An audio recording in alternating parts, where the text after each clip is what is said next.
Yang saya hormati Direktur Jenderal Kependudukan dan Pencatatan Sipil Kementerian Dalam Negeri, Profesor Zudan Arif Fakhrullah SHMH, Wali Kota Surabaya Bapak Eri Cahyadi STMT, Bupati Lamongan Dr. Haji Yuhronur Effendi MBA, Bupati Pamekasan Haji Badrut Tamam, Sarjana Psikologi, Bupati Trenggalek Haji Muhammad Nur Arifin, atas Pendidikan dan Kebudayaan Kedutaan Besar Indonesia di Singapura, Iga Satria Wibawa, Esos MCA PhD, Wakil Rektor Bidang Internasionalisasi, Digitalisasi, dan Informasi Universitas Airlangga, Bapak Muhammad Miftahul Surur Dr. MKes SP PD KGEH PhD, para pimpinan, direktur, dan wakil direktur Sekolah Pasca Sarjana, Bapak Ibu KPS dan dosen Sekolah Pasca Sarjana Universitas Airlangga, Bapak Ibu dan hadirin sekalian yang berbahagia. Assalamualaikum warahmatullahi wabarakatuh. Selamat sore, salam sejahtera dan salam sehat untuk kita semua. Merupakan kebanggaan bagi kami untuk dapat menyelenggarakan acara Sinau Bareng KTP Digital bersama para narasumber dan pakar yang hebat pada sore ini. Hadirin yang saya hormati, transformasi digital mengakselerasi perubahan secara revolusioner dalam berbagai bidang, termasuk di bidang kependidikan. Transformasi digital mempercepat tertib administrasi kependudukan, meningkatkan kualitas penyelenggaraan layanan publik, dan penanganan data kependudukan yang excellent dan aman. Data kependudukan yang akurat dan mutakhir mendukung berbagai program pemerintah untuk kesejahteraan masyarakat, seperti pelayanan publik dan program manfaat untuk masyarakat, perencanaan pembangunan nasional, mendukung pembangunan demokrasi, alokasi anggaran, serta pencegahan dan penanganan tindakan kriminal serta penegakan hukum. Salah satu inovasi yang telah dirilis oleh Dinas Kependudukan dan Pencatatan Sipil Kemendagri adalah program KTP Digital. Program ini memanfaatkan teknologi smartphone, mendukung kebijakan satu data nasional atau Single Identity Number yang berbasis pada nomor induk kependudukan. Diharapkan program-program kerja akan dapat dilaksanakan dengan lebih baik, mencapai target yang telah ditetapkan, dan penyaluran penerima manfaat yang lebih tepat sasaran. Namun program ini juga tidak terlepas dari sejumlah tantangan. Yang pertama adalah faktor keamanan data dan perlindungan data pribadi. Perlu kita sadari bersama, faktor keamanan cyber masih menjadi salah satu titik lemah di Indonesia. Yang kedua adalah kepemilikan perangkat telepon pintar atau smartphone yang belum merata di masyarakat, serta literasi keamanan data dan perlindungan data yang masih perlu ditingkatkan. Selanjutnya, kebijakan KTP digital perlu didukung oleh tata kelola keamanan informasi yang mumpuni. Dan ini meliputi aturan tentang perlindungan data pribadi, penyelenggaraan sistem elektronik yang aman, serta standar keamanan data. Dan hadirin yang saya hormati, penanganan data, termasuk data kependidikan, merupakan salah satu tema kajian kami di Minat Studi Analitika, Program Studi Magister Pengembangan Sumber Daya Manusia Sekolah Pasca Sarjana. Kami mengundang Bapak, Ibu, dan hadirin sekalian yang berminat untuk belajar dan berkontribusi bersama pada pengembangan pengetahuan dan praktik analitika data untuk kemajuan bangsa.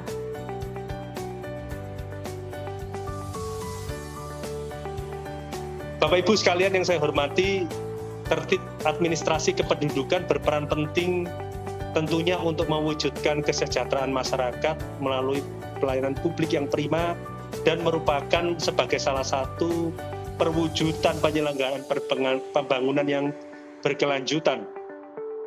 Dengan sebuah data kependudukan yang akurat, valid, mutakhir, akan menjadi prasyarat pencapaian tujuan pembangunan nasional. Oleh karena itu, tentu saja kita lihat bahwa ada banyak sejumlah upaya kebijakan itu telah dirilis untuk meningkatkan kualitas layanan dan juga mewujudkan tertib administrasi kependudukan. Salah satunya yang kita bahas hari ini adalah tentang program KTP digital atau identitas digital yang memanfaatkan telepon pintar atau smartphone.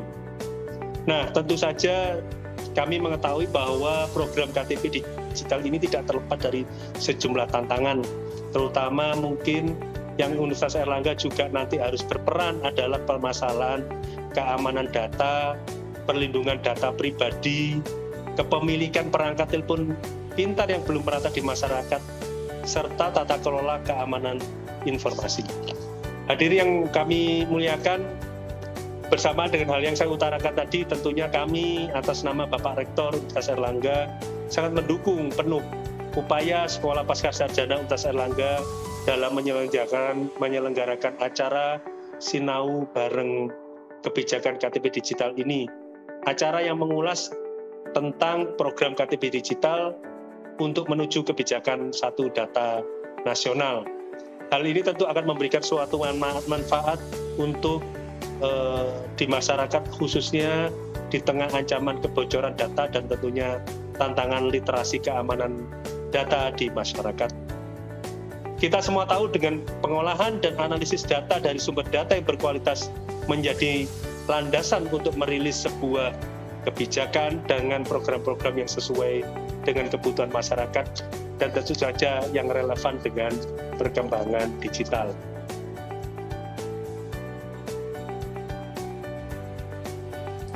Pelayanan dasar di Kota Surabaya ini memang kita sudah menggunakan digital ya. Saya sampaikan yang terkait dengan elektronik, KTP elektronik itu wajib fardhu ain. Karena itu dalam peraturan pemerintah nomor 2 tahun 2018 pasal 3 disebutkan bahwa urusan pemerintah wajib yang berkaitan dengan pelayanan, pendidikan, kesehatan, dan sampai dengan pekerjaan umum, perumahan rakyat, ketentraman, dan sosial. Itu kita lakukan. Dan tercatat dengan hal yang lebih pas lagi, dasar pelayanan kita ini adalah layanan administrasi kependudukan yang outputnya adalah salah satunya KTP elektronik, akta kelahiran, akta kematian, dan bermacam jenis akta pencatatan sipil lainnya, kemudian kartu keluarga. Ini yang kita lakukan, karena buat kami, kartu elektronik ini sangat luar biasa. Semua pelayanan di tempat kami di Kota Surabaya itu, basicnya adalah KTP elektronik.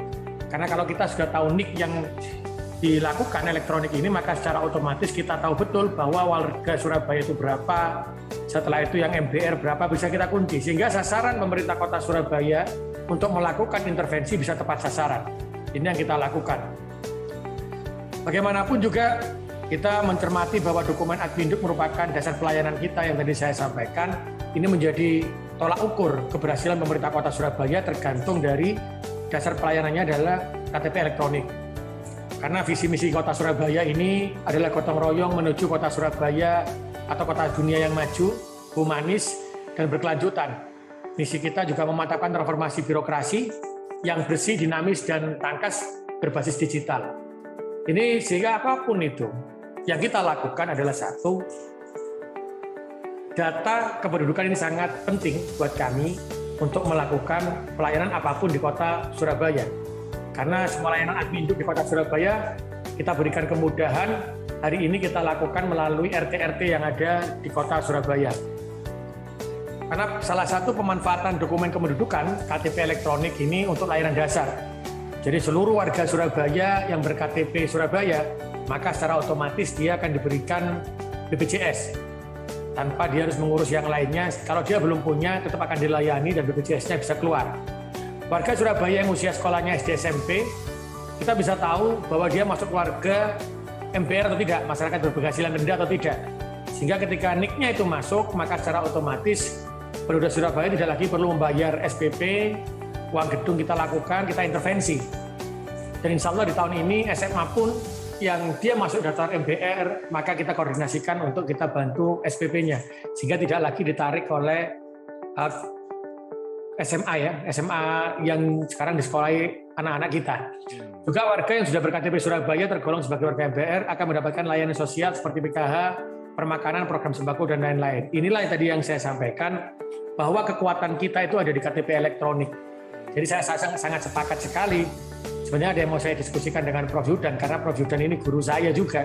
Karena beliau mulai dari Kabiro Hukum, beliaulah yang membimbing saya waktu masih staf sampai dengan kepala dinas yang saya jalankan di sana. Inilah juga di dekat apa yang saya lakukan. Kalau hari ini dilakukan di kecamatan, maka warga Surabaya yang sekarang mengurus KTP atau Adminduk itu tidak lagi terpusat di Dispenduk Capil atau di Mall Pelayanan Publik, tapi kita sudah melakukan aplikasi sampai dengan RT. Jadi harapan kita, warga yang mau ngurus KK, ngurus KTP itu bisa melalui aplikasi sampai dengan DRT saja. Dia cukup memberikan di RT-nya sehingga kita bisa keluarkan KTP elektroniknya maupun Adminduk yang lainnya. Jadi pendekatan kita sampai dengan ke RT. Juga dengan semangat Dukcapil yang go digital, ini kita sediakan layanan mandiri bagi warga yang bisa mengajukan permohonan dari rumah. Ini ada beberapa yang tidak perlu lewat RT, lewat rumahnya sendiri, tapi RT-nya nanti melakukan verifikasi untuk kelanjutannya. Ini juga kami permudah syarat-syaratnya, sehingga dengan syarat itu yang sudah kita tetapkan dalam aplikasi tidak perlu lagi ada syarat-syarat yang diminta, sehingga pertemuan antara pemerintah kota dengan pelayanan publik dengan warga itu semakin hilang. Tidak ada. Saya ingin memutus dan memotong rantai. Meja ini harus hilang semuanya. Kalau semua bisa melalui aplikasi, apalagi KTP elektronik, semuanya bisa kita gerakkan dari sana. Juga kami ada jemput bola administrasi kependudukan untuk mendatangi warga yang tidak bisa menuju loket pelayanan termasuk rekam KTP. Jadi insya Allah kami juga turun ke bawah sehingga KTP-KTP ini kita lakukan juga kita berikan print untuk KTP di semua kecamatan. Jadi warga juga mengambilnya bisa di kecamatan, tidak perlu lagi kalau hari ini ngeprintnya di Dispenduk Capil dikirim ke kelurahan yang mengirim ke rumah warga. Tapi hari ini kayaknya saya berharapnya di bulan-bulan depan tidak lagi di Dispenduk Capil, tapi di kecamatan juga bisa ngeprint KTP elektronik sehingga itulah akan mempercepat pelayanan kita Adminduk. Ini juga kita semua personil kita libatkan, terus juga kita mengembangkan inovasi pelayanan dengan semangat bisa, berkarya inovatif dan inisiatif, sabar dan semangat, adaptif dan amanah. Ini sehingga hari ini saya minta untuk semua lurah ikut dalam acara ini sehingga apa yang saya sampaikan ini bukan hanya teori, tapi semua yang sudah berjalan harus berjalan lebih cepat lagi dan bisa dirasakan oleh masyarakat Surabaya. Kalau kita bicara terkait inovasi layanan Adminduk di Surabaya, banyak yang kita lakukan. Pertama adalah Lontong Kupang.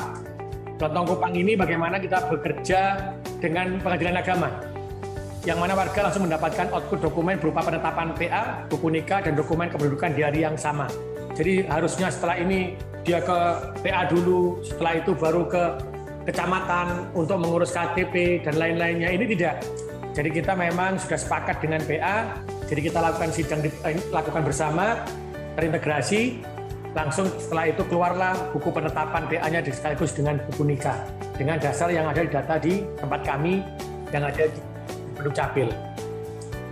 Juga ada lagi dengan lontong balap sebenarnya ini. Adalah inovasi di Dukcapil dengan Pengadilan Negeri sebagai bentuk inovasi berupa penetapan PN.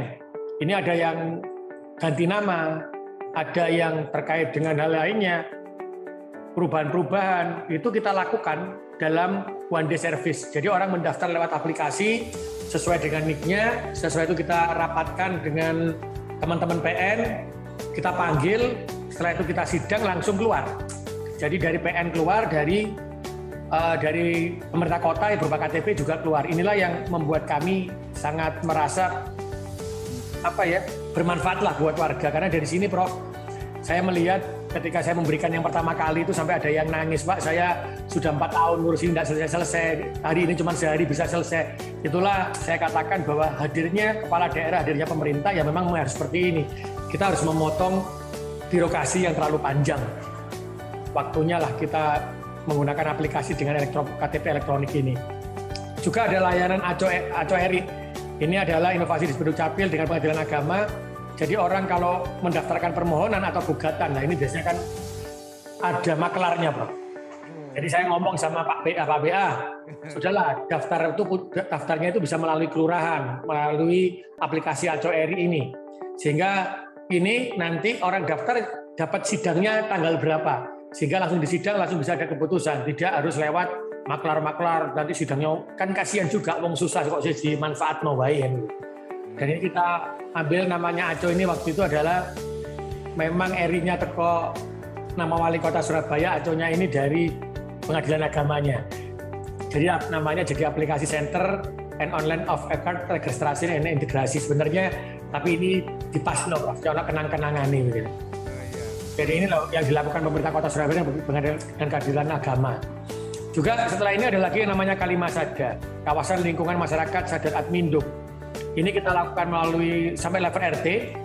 Jadi warga yang belum memiliki dokumen kependudukan atau dokumen tidak update untuk dapat mengikuti layanan pemerintah Surabaya seperti dua lontong yang lainnya tadi dan layanan lainnya. Ini kami turun ke bawah. Sehingga kami memberikan sopo sing durung duwe adminduk, ya ayo daftar, tapi sudah kita dilayani di level RT. Karena dengan level RT ini maka prosesnya sudah masuk melalui aplikasi dan secara otomatis kita selesaikan. Tidak perlu lagi ketemu kita. Saya ingin menunjukkan saja dengan KTP elektronik, dengan pelayanan yang secara digital, maka itu bisa lebih cepat untuk kita lakukan. Ini juga kita kerjasama dengan bidan dan rumah sakit. Dari data Dispenduk Capil tadi orang tuanya, maka ketika dia melahirkan di bidan, melahirkan di rumah sakit, secara otomatis akta kelahirannya juga terdaftarkan, dimasukkan oleh rumah sakit, maka kita kirim ke rumah sakit akta kelahirannya. Jadi termasuk KSK-nya dan perubahannya. Sehingga apa? Pada waktu pulang dari rumah sakit, si bayi tadi sudah memegang yang namanya akte kelahiran. Jadi nggak perlu lagi mengurus lagi. Tapi inilah percepatan-percepatan yang kita lakukan di Kota Surabaya. Juga ada lagi namanya program belajar di Kampus Merdeka, Adminduk, bersama dengan 9 perguruan tinggi. Ini saya matur nuwun, salah satunya adalah UNER. Kami bekerja sama dengan 9 perguruan tinggi. Disinilah kita akan turun di masing-masing RT. Karena saya mengatakan masih ada nih, harus mengatakan bahwa kita ini digital dan memang ada yang kesulitan, dan kita perguruan tinggi menjadi bagian dari pengembangan Adminduk secara digital di Kota Surabaya. Bagaimana memberikan pelayanan UMKM berbasis komunitas di kampung dengan pola digital. Jadi ketika KTP elektronik ini bisa kita manfaatkan, maka semua pelayanan seperti di Surabaya ini kita fokuskan melalui KTP elektronik yang tidak mungkin dia akan tercatat di 2 daerah atau tercatat di tempat yang lainnya, sehingga kita intervensinya pasti tepat sasaran. Kita juga terakhir ada program Sayang Warga. Ini adalah berbasis RT RW yang dimasukkan oleh kader. Di situ juga ada berguru, ada anak-anak teman mahasiswa. Ini bisa memasukkan sehingga kita bisa mengetahui dalam satu RT itu akan ada 4 orang yang mendampingi. Dalam satu tempat nanti bisa tahu apakah sudah punya adminduk, nik nomor ini, kondisi rumah ruti lahunnya seperti apa, punya jamban atau tidak. Sehingga nanti disinilah maka anggaran pemerintah kota akan masuk melihat dari nik-nik tadi. Sebenarnya berapa orang sih nik yang KTP-nya Surabaya yang ternyata memang miskin. Oh ternyata ada berapa orang sih luar Surabaya yang memang dia tinggal di Surabaya tapi dalam kategori miskin yang perlu sentuhan. Sehingga kita bisa kolaborasi sebenarnya. Apakah kita menggunakan uang kita APBD, kalau bukan KTP Surabaya maka bisa menggunakan Basnas, zakat kita, atau kita kolaborasi dengan provinsi untuk meminta bantuan terkait dengan data itu. Juga ada lagi yang namanya Swarga Loka, suara warga mengelola kebutuhan Adminduk. Ini sama, jadi programnya grup-grup PKK, Cakning Minduknya Kota Surabaya, grup RT ini bisa berkomunikasi dalam kanal ini. Apa yang susah, apa yang dikeluhkan, apa kegiatan yang perlu ditambah, kita lakukan di sini. Jadi ini apa? Sebenarnya adalah tempat untuk menampung dan tempat untuk berinteraksi bagaimana pelayanan Adminduk kita yang ada di masyarakat itu bisa berjalan maksimal dan semakin mempercepat pelayanan publik kita di masyarakat. Jadi tempat curhat dan tempat komunikasi. Di mana kanal informasi ini kita lakukan juga di luncurkan streaming radio Kampung Swarga Loka mulai jam 3 sampai dengan jam 6 menyiarkan informasi terkait kiprah dari para lurah dan RT dan RW. Saya ingin menunjukkan bahwa membangun Surabaya itu tidak dengan wali kotanya sendiri. Bukan wali kotanya one man show dan bukan wali kotanya yang hebat.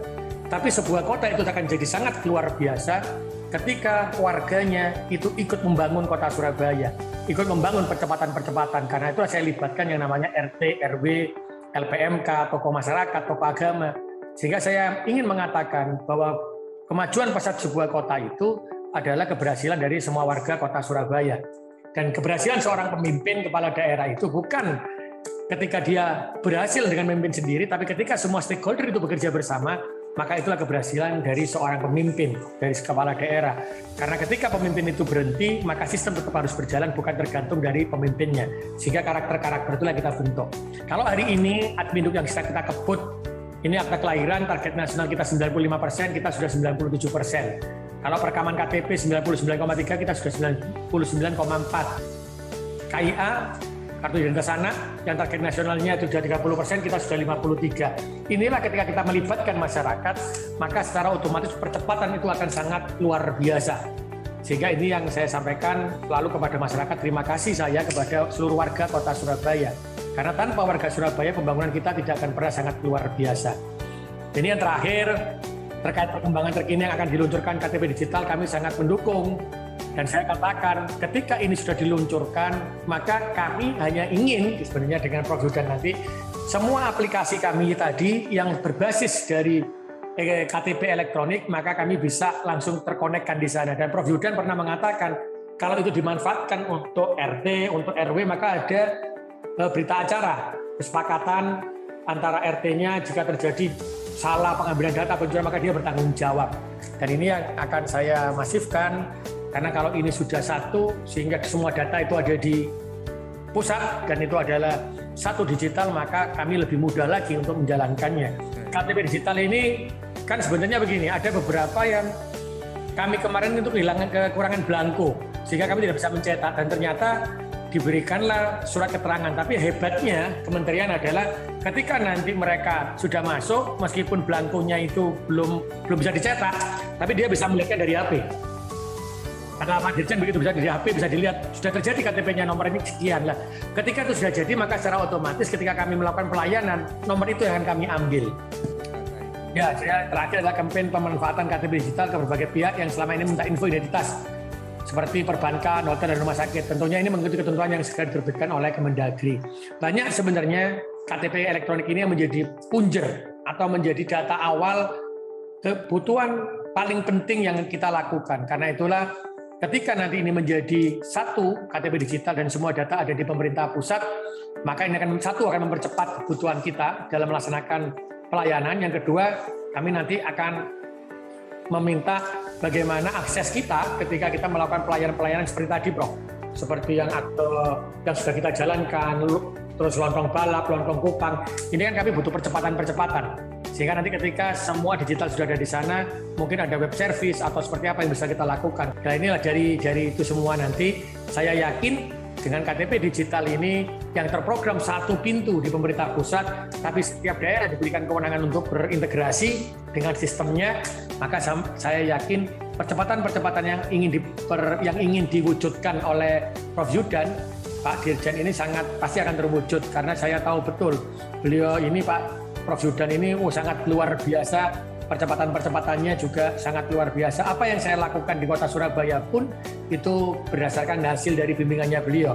Sehingga saya yakin apa yang saya lakukan sudah di Surabaya dengan model ini akan jauh lebih pesat lagi dan lebih hebat lagi untuk pelayanan publik ke masyarakat Kota Surabaya.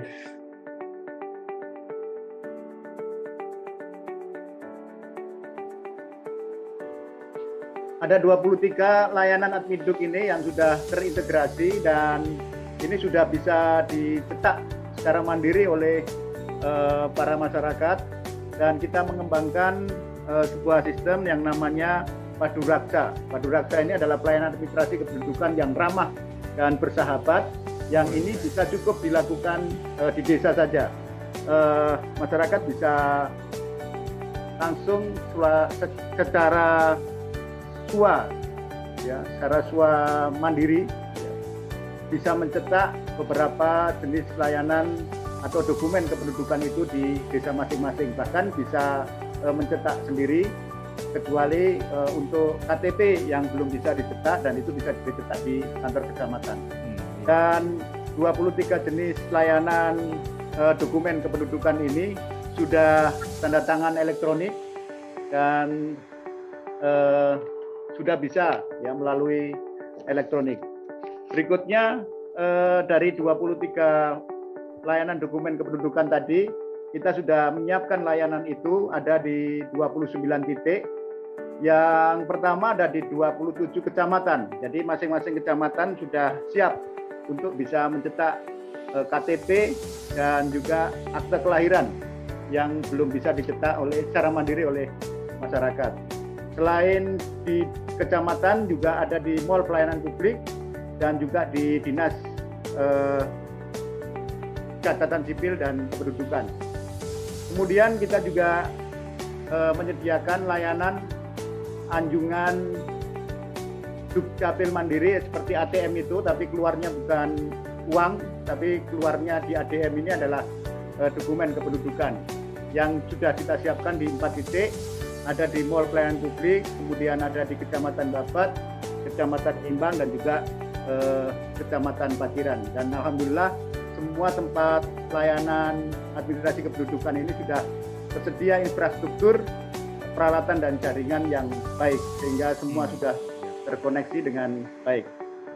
Berikutnya inovasi-inovasi lainnya yang kita kembangkan dalam rangka pelayanan administrasi kependudukan ini adalah, yang pertama adalah Gemilang. Gemilang ini adalah gerakan mengurus identitas kependudukan langsung. Artinya ini bisa kita layani karena kita punya 2 mobil layanan kependudukan keliling, dan nanti bisa langsung dicetak sekaligus di situ, di mobil itu. Kemudian kalau tadi Mas Eri ada jebol anduk, kita juga punya jebol ini, jebol akta pencapil, yakni jemput bola akta pelayanan sipil, catatan sipil. Ini juga kita jemput bola, artinya ke desa-desa yang mungkin mengadakan kegiatan-kegiatan desa, dan mobil kita datang ke situ. Juga ada Mince, ini Minggu Ceria, jadi setiap hari Minggu di alun-alun ini kita sediakan 2 mobil yang melayani dokumen kependudukan. Kita juga punya inovasi antri sepekan, walaupun hari Sabtu, tapi kita tetap melakukan layanan, yakni layanan Sabtu Ceria administrasi kependudukan. Dan juga ada antri ketan, Boh. Antri ketan ini adalah layanan Sabtu Ceria, akta kelahiran dan akta kematian. Juga ada inovasi lampu Aladin, laporkan kematian, pulang, akta ada di tangan. Juga yang ini adalah Pak Cik. Pak Cik ini adalah pelayanan administrasi kependudukan cetak identitas KTP EL di kecamatan, yang tadi sudah saya sampaikan di depan bahwa seluruh kecamatan sudah bisa siap untuk mencetak KTP ini. Juga 3-in-1, pelayanan 1 kali pengajuan mendapat 3 jenis dokumen kependudukan, misalnya merubah KK sekaligus nanti akan bisa mendapatkan dokumen akta kelahiran misalnya, dan juga dokumen KTP misalnya. Gitu. Khusus untuk identitas digital atau KTP EL, Lamongan ini sangat cocok karena dari 1,38 juta penduduk ini mobilitasnya sangat tinggi, ya, ada di beberapa kota di Indonesia ini, sehingga dengan identitas digital ini sangat penting sekali dan sangat diharapkan oleh warga masyarakat, terutama warga masyarakat yang kebetulan tidak bekerja atau tinggal di luar kota. Ya. Misalnya ada yang di Papua, ada di Medan dan sebagainya. Ya, karena mobilitasnya sangat tinggi, sehingga dengan KTP elektronik atau identitas digital ini nanti akan mempermudah ya, masyarakat untuk memiliki identitas digital tersebut. Dan kita juga sudah siap jaringan 4G dan 5G dari berbagai provider, baik itu dari GSM maupun dari fiber optik.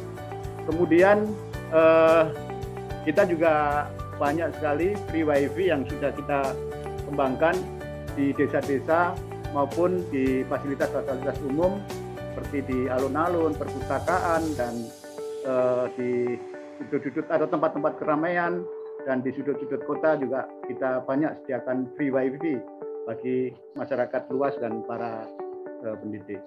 Dan dapat kami sampaikan bahwa Kabupaten Lamongan Ini termasuk dari 450 kabupaten kota yang akan diharapkan tahun 2002 ini sudah melaksanakan siap terpusat. Dan pada tanggal 21 Februari kemarin, Kabupaten Lamongan juga telah menerapkan siap secara terpusat. Artinya semua data yang semula hanya ada di Kabupaten Lamongan, tapi sekarang sudah terpusat dan bisa diakses secara luas. Kemudian untuk efektivitas monitoring di dalam pelayanan administrasi kependudukan ini, kita juga ada sarana pengaduan, ada 2 yang kita kembangkan, yaitu pelayanan via WA, yaitu Sekoburan. Sekoburan ini adalah sarana elektronik gratis berkas outline administrasi kependudukan yang di dalamnya juga ada sarana untuk pengaduan apabila ada layanan kependudukan yang tidak memuaskan. Juga ada lapor Pak Yes, ini juga efektif sekali. Setiap hari 24 jam kita mendapatkan keluhan dari masyarakat, baik terhadap layanan administrasi kependudukan maupun layanan-layanan publik yang lainnya.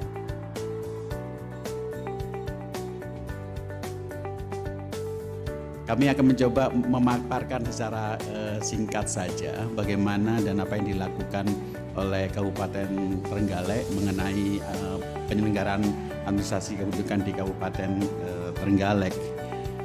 Lanjut, ada sebuah moto yang sebagai intisari dari visi misi Kabupaten Trenggalek, yaitu adalah Trenggalek meroket. Diharapkan tahun 2030 Trenggalek menjadi kota masa depan. Meroket itu merupakan akronim bahwa Trenggalek pada tahun 2021 itu memajukan ekonomi rakyat, kemudian dilanjutkan dengan meningkatkan kualitas sumber daya manusianya, kemudian diharapkan nanti Trenggalek sebagai industri berbasis keseimbangan ekosistem yang kemudian disingkat menjadi meroket dengan jargon tangan ke atas lurus. Ya, diharapkan juga terjadi percepatan. Nah, di dalam visi misi meroket ini Trenggalek mempunyai misi yang ketiga, yaitu mewujudkan pemerintahan kolaboratif dan pengusahaan gender dalam rangka memastikan pelayanan yang prima, khususnya pelayanan administrasi kependudukan, pendidikan dan kesehatan yang berbasis big data untuk satu data besar yang secara teknis bahwa baik program pendaftaran penduduk, program pencatatan sipil, program pengelolaan profil kependudukan, program pengelolaan informasi administrasi penduduk ini menjadi pilar di dalam pelayanan publik. Secara garis besar saja bahwa kinerja administrasi kependudukan tahun 2021 dengan jumlah penduduk tidak sampai 800.000 jiwa, jumlah wajib KTP elektroniknya hanya 604.644 jiwa. Tapi alhamdulillah wajib KTP elektronik yang sudah kita rekam 98,99% dan cakupan akte kelahiran sudah 95,93% dan cakupan angka kematian 91,13% dan cakupan kartu identitas anak 32% yang ini menjadi prioritas utama kita tahun 2022. Ini yang menjadi unik barangkali dibandingkan dengan kabupaten kota lain, bahwa kita sudah mempunyai 3 UPT di kecamatan gitu, mulai tahun 2018, bahwa yaitu Kecamatan Watulimo, Kecamatan Munjungan, dan Kecamatan Panggul yang lebih mampu mendekatkan pelayanan administrasi kependudukan sampai tingkat desa. Ini adalah sarana prasarana pendukung penyelenggaraan administrasi kependudukan di Kabupaten Trenggalek.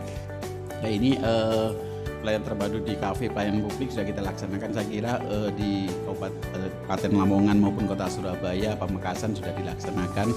Kita mempunyai kafe pelayanan publik. Nah, ini yang pertama kali barangkali kami teringat betul ketika kami di provinsi, Kepala Dinas Dukcapil Kabupaten Trenggalek yaitu Bu almarhumah Bu Prapti itu sangat luar biasa. Mungkin mengawali di Jawa Timur ya, mungkin ya, itu ada namanya Siwinak Sopal, yaitu sistem informasi administrasi kependudukan secara online paket lengkap. ini betul-betul dulu mungkin kalau Pak Dirjen Pirso mungkin barangkali juga memuji pada saat itu, memberikan apresiasi tentang Siminak Sopal yang sangat luar biasa, gagasan dari almarhumah. Ya, ini kita lanjutkan dengan jempol keren, ya sebenarnya sama seperti jempol bola itu, tetapi kita lebih mengutamakan jempol bola layanan adminduk kelompok rentan. Jadi kelompok rentan itu di Kabupaten Trenggalek cukup banyak, Prof. Jojo, lansia terutama karena usia harapan hidup di Kabupaten Trenggalek cukup tinggi, maka kita lakukan dengan jemput bola. Kita perekaman wajib KTP baru ke sekolah-sekolah dengan usia 15-17 tahun. Ini kita lakukan pelayanan penerbitan kartu identitas anak di sekolah minggu gereja, itu foto dan cetak di tempat catatan langsung diserahkan kepada anak yang bersangkutan. Ini contoh bahwa kita menyasar ada anak-anak untuk meningkatkan cakupan kartu identitas anak. Kita mempunyai sebuah inovasi yang kita namakan Rindupol, yaitu pengiriman dokumen kependudukan pakai ojek online. Di beberapa kabupaten kota juga sudah mengalami, yaitu merupakan mekanisme pengiriman dokumen kependudukan yang sudah jadi dengan menggunakan jasa ojek online lokal. Kita mempunyai juga sebuah inovasi Dewata namanya, yaitu Desa Wajib Tertib Administrasi Kependudukan, lebih meningkatkan pelayanan kita sampai ke tingkat desa. Ini sebuah inovasi terakhir dari almarhumah Bu Prapti. Bagi teman-teman kepala daerah Dukcapil yang lama mungkin paham itu, yaitu adalah PKK Anggun. Karena pada saat itu Bu Prapti almarhumah cerita bahwa sebenarnya tidak akan mungkin atau sulit akan tercapai cakupan administrasi kependudukan apabila tidak melibatkan PKK, yaitu mekanisme pelayanan administrasi kependudukan secara kolaborasi antara Dinas Dukcapil dengan tim penggerak PKK dari tingkat kabupaten sampai dengan tingkat desa atau kelurahan. Ini banyak membantu tentang peningkatan cakupan tersebut. Kita punya Pekatali, ini adalah inovasi baru, yaitu pelayanan akte kelahiran dan kematian tepat waktu langsung jadi. Karena pada saat itu kita paham pada masa pandemi itu pemberian akta kematian sangat dibutuhkan di dalam, terutama dalam mendapatkan bantuan. Ini di dalam perjalanannya bahwa kita memulai sosialisasi pada tanggal 30 sampai 31 Januari, kemudian kita lanjutkan cut off database kependudukan siap terdistribusi, kemudian kita melakukan install, kemudian kita lakukan migrasi database kependudukan, kemudian kita juga pada tanggal 7 Februari barusan pelatihan bagi operator, kemudian kita siap untuk mengimplementasi siap terpusat. Nah, ini hanya perbedaan saja. Ya, jadi siak terpusat lebih banyak keuntungannya daripada mudorotnya. Next, terakhir Prof. Jojo, tetapi tetap saja kita mencoba memberikan saran kepada siak terpusat, mungkin sudah dilakukan ya, tapi kita kepingin bahwa ada disediakan fasilitas pelayanan online yang terintegrasi dengan siak terpusat. Karena masih teman-teman di desa maupun di kecamatan itu masih rasa gaptek dengan adanya siak terpusat, tapi ini proses ya. Kemudian disediakan dashboard data kependudukan sesuai dengan kebutuhan daerah. Bisa jadi nanti akan ada data atau aplikasi untuk menyampaikan, menyediakan data kependudukan sesuai kebutuhan daerah. Kemudian siak terpusat agar dapat diinstal di smartphone untuk memperlancar fungsi validasi. Karena sementara kita pakai tablet, kita punya 9 tablet ya sudah ya, tapi kalau sebenarnya digunakan smartphone akan menjadi lebih mobile. Kemudian di dalam menunya itu jenis pekerjaan masih belum ada untuk pegawai pemerintah dengan perjanjian kerja.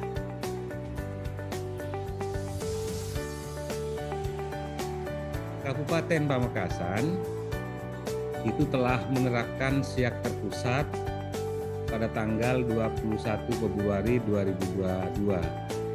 Siak terpusat ini merupakan syarat utama untuk implementasi digital ID. Ini langkah pertama yang nanti akan ditindaklanjuti atau berkelanjutan apa-apa yang menjadi arahan Pak Dirjen Dukcapil Profesor Zudan Arif Fakhrullah di saat Rakornas di Bali kemarin. Jadi ini langkah awal dan alhamdulillah Jawa Timur merupakan kabupaten yang awal, insya Allah secara keseluruhan akan menerapkan SIAK terpusat. Terima kasih atas bimbingan Pak Zudan, Pak Dirjen. Langsung saja Prof, kami dalam kesiapan kami Kabupaten Pamekasan, insya Allah dengan setelah terekrutnya kami dalam SIAK terpusat, otomatis kami sudah siap untuk KTP digital. Dan ini akan berkelanjutan dari program-program yang lain. Untuk mendukung kegiatan ini, kami, Bapak Bupati telah melonsing berbagai inovasi yang kami secara khusus di Spendukcapil, sebagaimana arahan-arahan atau perintah dari pemerintah pusat, kami punya slogan yang namanya Sapamu Gratis, yaitu santun, cepat, mudah, dan gratis. Ada 7 inovasi yang sudah diluncurkan oleh Bapak Bupati Pamekasan, yaitu Lantor. Lantor itu adalah, ini kami menggunakan bahasa Madura biar itu lebih khas, layanan tak usah turun dari motor, atau kalau kita kenal drive-thru. Oh, drive-thru. Ya. Jadi ini kami layani juga menghadapi atau ketika ada pandemi, ini untuk mengurai kerumunan.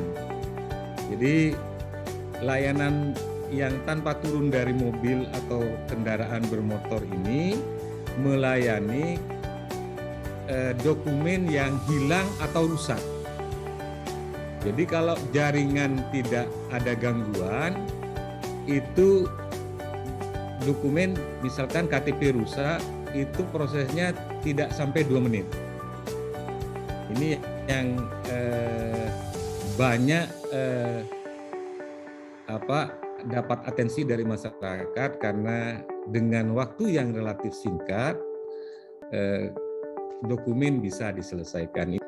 Sajian Seneng ini satu layanan, satu loket, artinya layanan yang terintegrasi. Jadi masyarakat ini konsepnya adalah dokumen yang bergerak, bukan manusianya. Jadi langsung misalkan butuh 4 dokumen, tinggal dimasukkan dalam satu map, mereka menunggu, masyarakat menunggu, dan kami menggunakan front office dan back office sehingga masyarakat tinggal menunggu penyelesaian dokumen, dan ini kami pakai one day service. Jadi tinggal menunggu antrian dan kami selesaikan pada saat itu juga. Berikutnya Super Setar, ini Super Setar agak aneh juga. Super Setar, sistem pelayanan akte siap antar, ini kami kerjasama dengan para bidan di tingkat desa, tapi ini sifatnya masih pakai WhatsApp. Jadi dokumen dikirim melalui WhatsApp dan kami nanti tukar dokumen, artinya dokumen yang sudah selesai ditukar dengan dokumen yang persyaratan dokumen. Ini untuk kelahiran, untuk akte kelahiran. Nah, yang ini juga termasuk mendukung kegiatan kesiapan kita KTP digital. Jadi kami namakan Lastareka, yaitu sebuah layanan. Kami langsung turun ke desa, langsung kalau ada perekaman kami rekam dan langsung kami cetak di desa, di lapangan, termasuk kami juga melayani pembuatan KK, akte dan sebagainya. Ini dalam rangka kami juga menjemput atau meningkatkan cakupan jumlah angka perekaman dan pencetakan akte kelahiran dan sebagainya.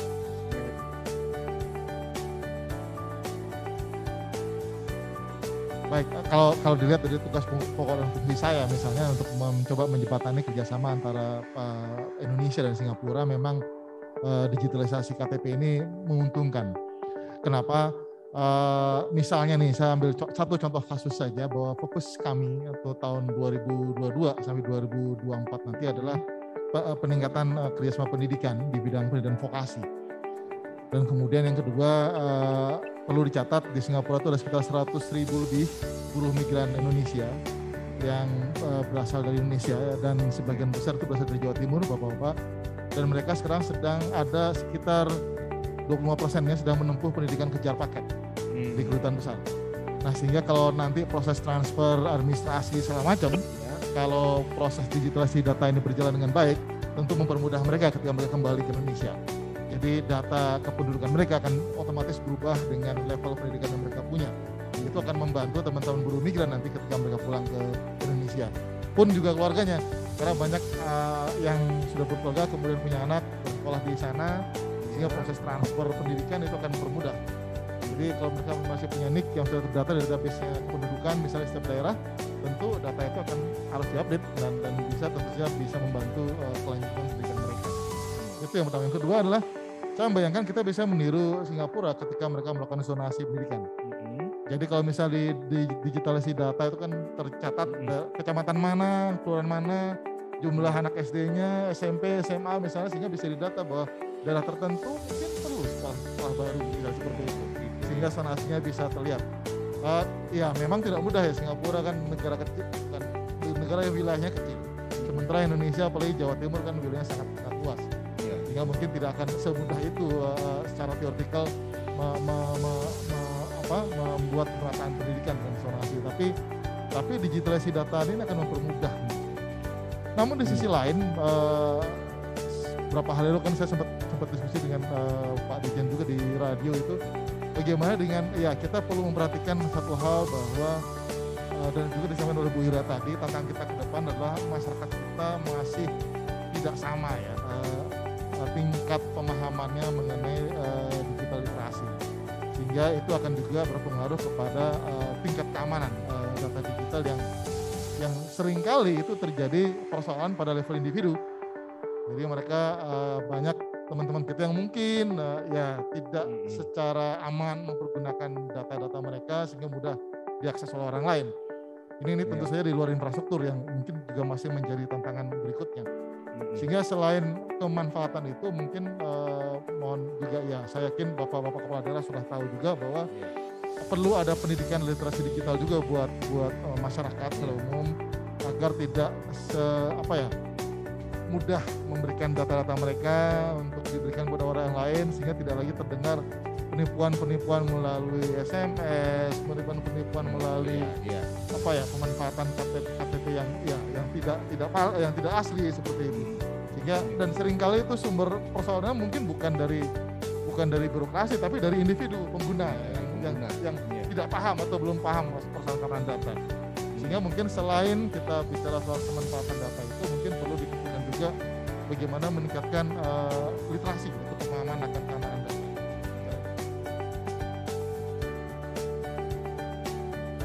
Bagaimana kita bertransformasi dari manual menuju digital. Dari semata-mata dulu dokumen, sekarang sudah bergerak ke data. Jadi Bapak dan Ibu semuanya yang saya hormati, layanan kita ini bertransformasi. Dulu Dukcapil itu semata-mata menerbitkan dokumen kependudukan. Ada 24 dokumen, mulai dari KK, biodata, akte, KTP, surat keterangan, itu ada 24. Dulu kita menerbitkan dokumen saja 24. Belum memiliki data. Semua dulu dibuat secara manual, diketik manual. Walaupun dulu dengan komputer, tetapi belum terintegrasi dalam satu data center. Kemudian kita berbenah terus. Kita melakukan perbaikan terus-menerus, sehingga mulai kita membangun big data kependudukan. Nah, ini diawali dari tahun 1995 dengan model SIMDUK, Sistem Informasi Manajemen Kependudukan, kemudian berubah sistem menjadi SIREP, Sistem Registrasi Penduduk. Di 2002 sampai sekarang kita tidak merubah sistem dengan namanya SIA. Nah, SIA ini kita kembangkan varian-variannya. Dulu namanya SIA online. Pertama kali, walaupun belum online, niatnya online. Maka diberi nama SIA online tahun 2002-2004. Setelah itu, kita masuk SIA terdistribusi, Sistem Informasi Administrasi Kependudukan yang terbagi-bagi ke dalam kabupaten kota. Nah, sekarang mulai 2020 Bapak dan Ibu, masuk menggunakan SIA terpusat. Nah, inilah program transformasi kita, sehingga kita mulai meninggalkan secara bertahap pelayanan-pelayanan yang dulu sepenuhnya manual. Kita mulai bergerak menuju online. Maka kita sudah bisa pelayanan di luar negeri, menerbitkan KTPL secara digital ke luar negeri. Sudah kemarin ke berbagai negara bagian di Amerika, kemudian ke Belanda, ke Perancis, kita sudah melakukan itu. Nah, saya ingin menyampaikan kepada Bapak dan Ibu semuanya, Mas Eri, Mas Yukronur, ya Mas Andrianto, Kadis Pamekasan, serta Bapak Ibu semua yang hadir. Saya ingin kita menyamakan dulu tentang semangatnya. Mengapa kita harus berbenah, harus melakukan transformasi ini. Nah, rekan-rekan semuanya, ada dua hal besar yang di dalam pikiran saya sejak 7 tahun yang lalu menjadi Dirjen Dukcapil. Itu ada satu pikiran bagaimana pelayanan Dukcapil ini bisa membuat masyarakat itu senang, bisa membuat masyarakat itu berbahagia. Maka ideologi yang saya tanamkan kepada kawan-kawan para ASN Dukcapil Pasar Minggu di pusat, provinsi dan kabupaten kota itu satu kata: pelayanan adminduk yang membahagiakan masyarakatnya. Itu ideologi yang saya tanamkan terus-menerus. Setiap kali acara, rapat kerja, pelatihan, kunjungan ke daerah. Ini besok, beberapa hari ini saya akan mengunjungi beberapa daerah di Jogja dan di Jawa Tengah untuk menanamkan ideologi itu, pelayanan yang membahagiakan masyarakatnya. Jadi kita dorong terus dalam pikiran para ASN, buat masyarakatmu itu bahagia dengan pelayanan adminduk.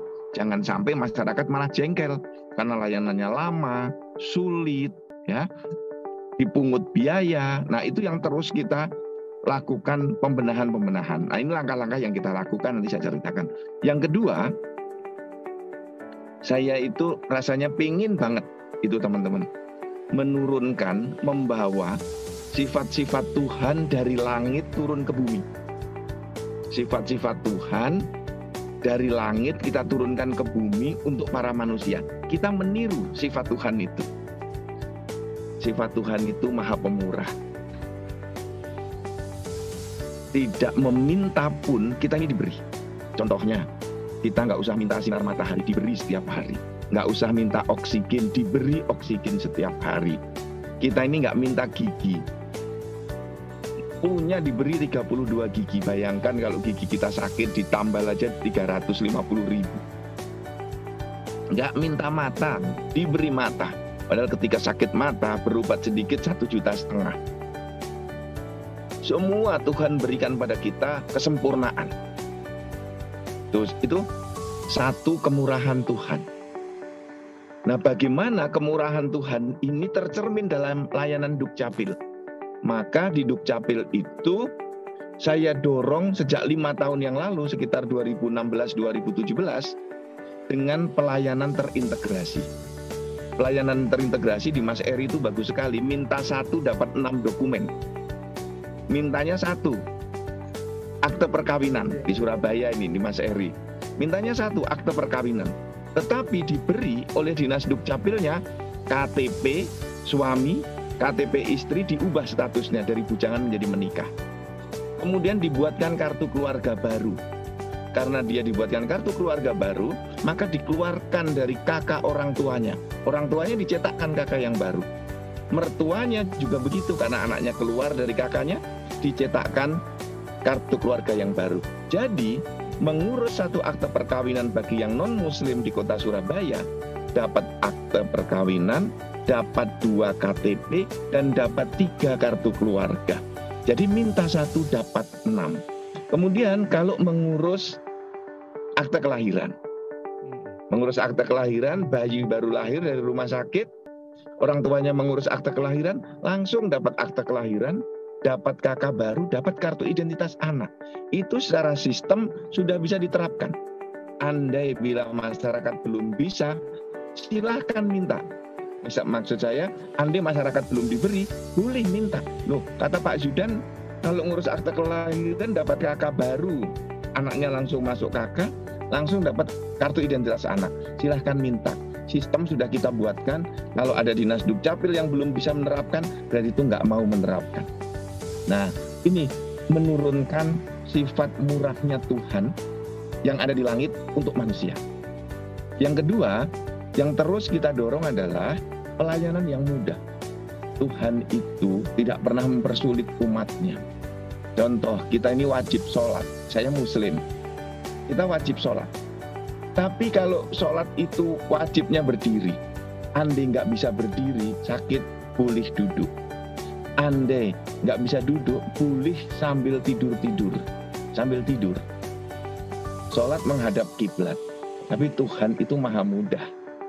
Nggak sulit. Kalau nggak bisa menghadap kiblat, sedang naik pesawat, bingung kiblatnya di mana. Sudahlah, niati saja sholatmu seolah-olah menghadap kiblat. Ketika kita sakit, ternyata satu-satunya obat adalah obat yang mengandung babi. Tadinya itu haram, tapi karena itu satu-satunya obat menjadi halal. Itu Tuhan itu mudah. Maka di Dukcapil saya dorong pelayanannya menjadi mudah. Jadi awas kalau teman-teman ada Dukcapil membuat pelayanan jadi sulit. Itu berarti tidak ada mau meniru sifat Tuhan dalam dirinya. Apa yang mudah misalnya? Dulu, rekan-rekan tahu betul akte kelahiran kita bagi anak-anak dari pasangan yang orang tuanya belum punya buku nikah. Belum punya buku nikah itu bukan hanya karena nikah siri, tapi juga banyak kendala yang lain, misalnya di komunitas adat terpencil, dari kelompok agama minoritas, dari kelompok penghayat kepercayaan terhadap Tuhan Yang Maha Esa yang belum memiliki organisasi. Banyak kendala-kendalanya. Nah, ini belum bisa dicatatkan, maka lahirlah akte kelahiran dengan frase atas nama anak dan ibu, anaknya menjadi anak ayah dan ibu, dan ditambahi frase perkawinannya belum dicatatkan.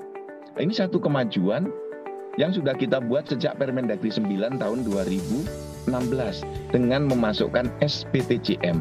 Kita beri kemudahan, cukup dengan membuat surat pernyataan tanggung jawab mutlak.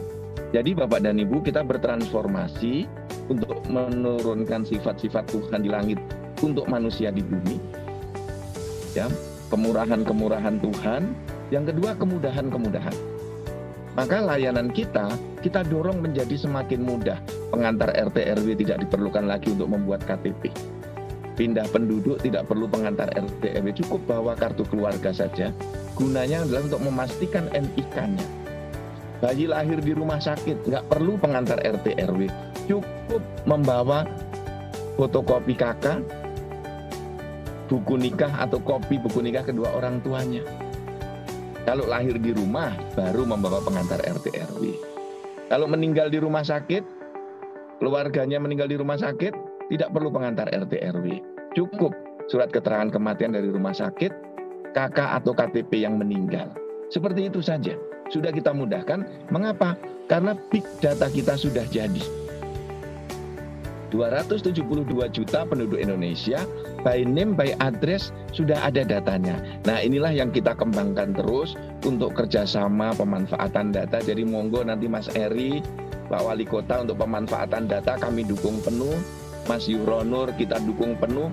Bagaimana memanfaatkan data kependudukan untuk semua pelayanan publik. Tidak perlu bawa dokumen, cukup ketik NIK-nya. Atau nanti ke depan, kalau sudah siap infrastrukturnya, cukup dengan sidik jari bagi yang sudah memiliki KTPL. Atau sudah pernah membuat KTPL. Atau dengan KTP digital kita. Jadi nggak perlu bawa dokumen apa-apa. Bisa dengan face recognition, bisa dengan sidik jari, bisa dengan NIK saja. Nah, kita bertransformasi. Ke depan saya ingin masyarakat kita yang sudah siap, bisa tidak lagi menyimpan dokumen-dokumen. Cukup semua ditaruh di handphonenya. Jadi kita masuk, kepada pelayanan Adminduk dalam genggaman, sehingga semua kita besok itu layanan kita bisa lewat handphone. Identitas digital kita besok seperti itu. Di dalam handphone bisa ada kartu keluarga, ada KTPL, ada akte kelahiran bisa kita simpan, akte perkawinan bisa kita simpan, kartu BPJS bisa kita simpan, Peduli Lindungi bisa kita simpan di sana. Nah, kita mengawali digital itu sudah sejak tahun 2018. Ya, pada waktu itu di launching di Korea Selatan oleh Pak Jokowi untuk pelayanan akte kelahiran online di September 2018. Nah, kita juga terus membangun dengan penerapan identitas digital di 2019. Jadi kita sudah tidak menerapkan tanda tangan basah dan tidak ada cap. Sehingga kita, Dukcapil bisa bekerja dari manapun. Sebelum kita mengenal konsep work from home, bekerja dari rumah, Dukcapil sudah bekerja dari rumah. Atau tepatnya bekerja dari manapun. Berbagai tempat kita tetap bisa bekerja, sehingga kita bisa melihat bahwa kita bertransformasi dari manual ke digital. Nah, dokumennya juga begitu. Mulai 2019, kita tidak lagi menggunakan kertas security printing. Kita bertransformasi menjadi kertas putih biasa. Kita berpindah ya dari keamanan data berbasis dokumen menuju keamanan data berbasis aplikasi, berbasis QR code, berbasis sistem. Sehingga kalau untuk menentukan dokumen itu asli atau tidak, tinggal diketik nick-nya, dilihat ke dalam data center. Nah, sehingga dengan perubahan dengan kertas putih biasa ini, maka pelayanan Dukcapil bisa menjadi lebih mudah. Bisa bermohon online dan kepada penduduknya boleh mencetak sendiri dokumennya. Dulu tidak pernah terpikirkan. Bahkan masyarakat, pegawai Dukcapil sendiri tidak pernah sampai percaya bahwa layanan kita bisa dicetak sendiri oleh penduduknya. Karena keberanian kita untuk menghapus kertas security printing menjadi kertas putih biasa. Nah, dengan dihapus security printing ini, Bapak dan Ibu, Dukcapil pusat daerah bisa menghemat 450 miliar per tahun dari beli kertas. 450 miliar per tahun. Dan besok, mulai tahun ini, kita menerapkan identitas digital, ya kita akan menghemat kurang lebih 200 sampai 400 miliar per tahun. Nah, kita menghemat banyak. Dan ini langkah-langkah yang terus kita lakukan sehingga kita bisa memberikan penguatan-penguatan yang lain. Nah, proses transformasinya itu tidak tiba-tiba. Jadi bisa menuju era digital ini kita lakukan bertahap. Nah, itu Bapak dan Ibu, kalau kemudian timbul istilah SIAK terpusat dan layanan Adminduk digital, itu dapat dikategorikan begini. SIAK terpusat adalah sistemnya. Kemudian layanan Adminduk digital, KTP digital, akta digital, itu adalah produknya. Jadi Bapak dan Ibu, saya perjelas, SIAK terpusat adalah sistemnya, layanan Adminduk digital adalah produknya. Nah, untuk sampai ke sana kami juga mempersiapkan diri call center. Sehingga kalau ada yang bertanya, ada yang kesulitan, bisa menghubungi call center Dukcapil di 1500 537 dan nomor-nomor yang lain. Nah, di dalam layanan call center itu dulu-dulunya kita bekerja manual. Nah, sekarang sudah dengan sistem, dengan sekitar 70 pegawai dibuat 2 shift. Nah, karena dengan layanan digital itu kita bisa pelayanan ke luar negeri, maka kita juga sudah bekerja sama dengan luar negeri untuk memberikan pelayanan di luar negeri. Sehingga pembuatan KTPL bisa dilakukan di luar negeri, penduduknya tidak usah pulang. Yang penting masih punya alamat di dalam negeri. Jadi itu gambaran bagaimana kita bekerja secara digital. Selain itu, nanti misalnya Mas Yuhronur, Mas Eri akan menggunakan data-data ini untuk peningkatan kualitas layanan publik. Bahkan sampai misalnya pelayanan untuk orang sakit. Katakanlah ada kecelakaan lalu lintas. Orangnya dompetnya hilang. Kemudian dia pingsan. Keluarganya nggak bisa dihubungi karena nggak tahu. Nah, itu bisa menggunakan data Dukcapil. difoto wajahnya atau dengan sidik jari, nanti dicocokkan datanya dengan data center dengan metode sistem pengujian biometrik. Bisa dengan sidik jari, bisa dengan foto wajah, misalnya ada kecelakaan atau ada kejahatan, ada perampokan, ya, ada pembunuhan, pelakunya terekam di layar CCTV. Itu bisa dicari dengan teknologinya Dukcapil. Ini polisi sudah banyak menggunakan data ini. Misalnya di kampus, ya, di tempat-tempat tertentu ada CCTV sehingga kalau ada pelaku kejahatan langsung bisa termonitor. Nah, udah ditutup lagi. Dan dari sini kalau dibuka nick-nya, jadi kira-kira seperti itu Mas Parto, Bapak dan Ibu, progres kita yang perlu saya laporkan, dan ini kita manfaatkan bersama untuk pelayanan publik